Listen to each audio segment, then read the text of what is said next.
Warren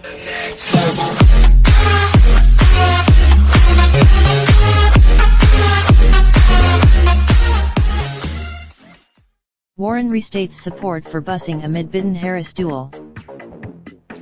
Chicago U Senior Elizabeth Warren I am already on record on busing and using busing as a way to help communities that are diversifying, the Democratic presidential candidate told reporters Friday following a raucous rally in Chicago with about 3,600 people, hundreds waving placards imprinted with "Warren has a plan for that."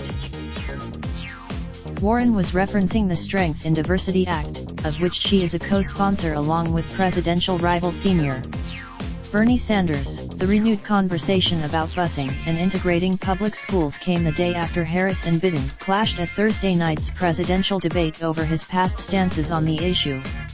Harris' campaign has been pressing Biden to admit he was wrong. The former I think, if we have an honest discussion on the impacts of busing, there are a lot of people who would say it hasn't been the best remedy to integrate schools, Biden's deputy campaign manager, Kate Bedingfield, told MSNBC on Friday. But Warren attempted to stay above the fray Friday night. "I am not here to Raindrop, drop top smoking, no cooking the hot pot. Fucking on your bitch, yeah, that. Looking up, open the park pot.